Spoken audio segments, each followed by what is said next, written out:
Real world کے معزز دوستوں، اگر ہم احادیث نبوی کی روشنی میں دنیا کا مستقبل جاننے کی کوشش کریں تو متعدد اقوال رسول صلی اللہ علیہ وآلہ وسلم ہماری رہنمائی فرماتے ملتے ہیں کہ مستقبل میں انسانیت کو کن کن فتنوں کا سامنا کرنا پڑے گا۔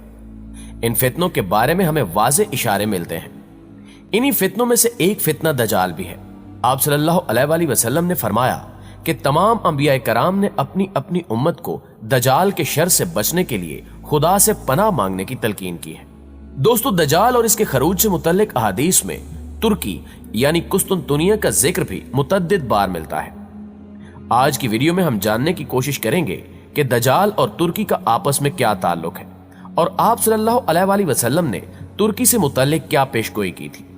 دوستو، دجال کی آمد کے بارے میں جس حدیث کا حوالہ دیا جاتا ہے وہ جناب حضرت ابو ہریرہ رضی اللہ تعالی عنہ سے روایت ہے کہ آپ صلی اللہ علیہ وآلہ وسلم نے فرمایا کہ جب تک اہل روم اماک اور دابک میں پڑاؤ نہیں ڈال لیتے تب تک قیامت نہیں آئے گی۔ اماک اور دابک ملک شام میں واقع ہیں۔ جب مدینے سے ایک لشکر ان کے مقابلے کے لیے پہنچے گا تو رومی کہیں گے کہ تم ہمارے اور ان کے بیچ میں مت آؤ کیونکہ یہ اپنے دین سے پھر چکے ہیں۔ تو جواب میں مسلمان کہیں گے کہ خدا کی قسم، ہم اپنے مسلمان بھائیوں کو تمہارے سامنے بے یار و مددگار نہیں چھوڑیں گے۔ پھر وہ ان کے ساتھ جنگ کریں گے اور ان میں سے 1/3 حصہ پیٹ پھیر کر جہنم کا مستحق بن جائے گا اور 1/3 شہادت پائے گا، جبکہ 1/3 حصے کو رومیوں کے مقابلے میں فتح ہو جائے گی، اور پھر اس کے بعد مسلمان کبھی انتشار کا شکار نہیں ہوں گے۔ آپ صلی اللہ علیہ وآلہ وسلم نے مزید فرمایا کہ پھر مسلمان قسطنطنیہ کو فتح کریں گے۔ فتح کرنے کے بعد جب مسلمان مال غنیمت سمیٹنے میں مصروف ہوں گے تب شیطان جھوٹی آواز بلند کرے گا کہ تمہارے گھروں میں دجال داخل ہو چکا ہے۔ جب مسلمان یہ سن کر واپس اپنے گھروں کی جانب پلٹیں گے تو اس دوران دجال کا نزول حقیقت میں ہو چکا ہوگا۔ آپ صلی اللہ علیہ وآلہ وسلم نے فرمایا کہ دجال مشرق کی زمین میں ہے اور وہاں سے وہ خروج کرے گا، جس کو آج خراسان کہا جاتا ہے، جو قدیم ایران کا حصہ ہوا کرتا تھا۔ آپ صلی اللہ علیہ وآلہ وسلم نے فرمایا کہ بیت المقدس کی آبادی مدینے میں خرابی کا پیش خیمہ ثابت ہوگی اور مدینے کی خرابی جنگوں کا سبب بنے گی اور جنگوں کا اختتام قسطنطنیہ کی فتح پر ہوگا۔ اس صورتحال کو دیکھتے ہوئے دجال کے خروج پر مسلمان اس کے خلاف جنگ کی تیاری کریں گے، اور جب مسلمان نماز کے لیے اپنی صفیں درست کریں گے تو پھر یہی وہ وقت ہوگا جب خدائے ذوالجلال مسلمانوں کی مدد کے لیے حضرت عیسیٰ ابن مریم علیہ السلام کو آسمان سے اتارے گا۔ دجال حضرت عیسیٰ ابن مریم کو دیکھ کر پانی میں نمک کی طرح گھلنے لگے گا، یعنی شدید خوف میں مبتلا ہو جائے گا۔ دجال پر یہ خوف اس قدر طاری ہو جائے گا کہ اگر آپ یعنی حضرت عیسیٰ علیہ السلام دجال کو تلوار سے قتل نہ بھی کریں تو وہ خوف سے مر جائے گا، لیکن حضرت عیسیٰ ابن مریم علیہ السلام دجال کو قتل کر کے اپنی خون سے رنگی ہوئی تلوار تمام مسلمانوں کو دکھائیں گے۔ آپ صلی اللہ علیہ وآلہ وسلم کی بیشتر احادیث میں ترکوں کا ذکر ملتا ہے۔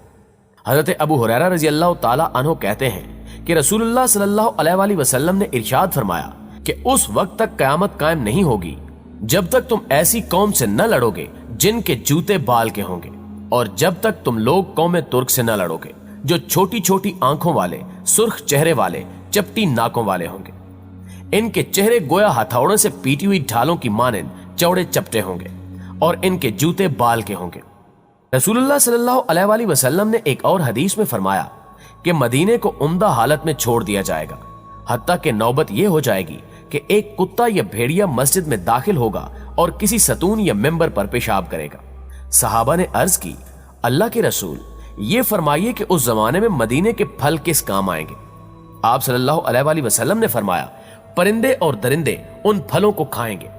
ناظرین گرامی، اس حدیث میں نبی کریم صلی اللہ علیہ وآلہ وسلم نے جن واقعات کا ذکر فرمایا ہے وہ ترتیب سے رونما ہوں گے۔ پہلے بیت المقدس کی آبادی اور عمارتوں کی کثرت سے اس کی وسعت اور لوگوں کا اس شہر میں کثرت سے آباد ہونا، پھر اس کے بعد یثرب یعنی مدینہ طیبہ کا برباد ہونا، یعنی لوگوں کا مدینہ میں رہائش سے گریز کرنا، اور مدینے میں جدید تعمیرات کا سلسلہ رک جانا۔ یہ تمام چیزیں آج مدینے میں ظاہر ہو رہی ہیں۔ لوگ بتدریج وہاں کم ہو رہے ہیں اور آبادی میں اضافے کا سلسلہ رک چکا ہے۔ مدینے کے باشندوں کی ایک بڑی تعداد آہستہ آہستہ وہاں سے دوسرے شہروں میں منتقل ہو رہی ہے۔ سیدنا ابو ہریرہ رضی اللہ تعالی عنہ سے روایت ہے کہ رسول اللہ صلی اللہ علیہ وآلہ وسلم نے فرمایا، تم نے ایک شہر کے متعلق سنا ہے کہ اس کی ایک جانب خشکی ہے اور ایک جانب سمندر ہے۔ صحابہ نے کہا ہاں اے اللہ کے رسول صلی اللہ علیہ وآلہ وسلم۔ آپ صلی اللہ علیہ وآلہ وسلم نے فرمایا اس وقت تک قیامت قائم نہیں ہوگی جب تک بنو اسحاق کے 70,000 لوگ اس کو فتح نہ کر لیں۔ جب وہ وہاں پہنچ کر اتریں گے تو وہ کسی قسم کا اسلحہ استعمال نہیں کریں گے اور نہ تیر اندازی کریں گے۔ وہ کہیں گے لا الہ الا اللہ واللہ اکبر، تو اس شہر کی جانب کا ایک علاقہ فتح ہو جائے گا۔ ثور بن یزید کہتے ہیں جہاں تک مجھے معلوم ہے آپ نے یہ فرمایا کہ سمندر والی جانب فتح ہو جائے گی۔ پھر وہ دوسری بار کہیں گے لا الہ الا اللہ اللہ اکبر، تو اس کی دوسری جانب فتح ہو جائے گی۔ پھر وہ تیسری بار یہی کہیں گے تو شہر ان کے لیے کھل جائے گا اور وہ اس میں داخل ہو جائیں گے اور مال غنیمت حاصل کر لیں گے۔ جس وقت وہ مال غنیمت تقسیم کر رہے ہوں گے تو کوئی پکار کر کہے گا کہ دجال نکل آیا ہے، تو مسلمان ہر چیز کو چھوڑ کر اپنے گھروں کو لوٹ جائیں گے۔ ناظرین گرامی، ان احادیث سے واضح ہوتا ہے کہ ترکی کو بغیر جنگ و جدل اور کسی بھی قسم کے خون خرابے کے بغیر کیسے فتح کیا جائے گا، اور یہ تکبیریں قسطنطنیہ میں ہی بلند کی جائیں گی۔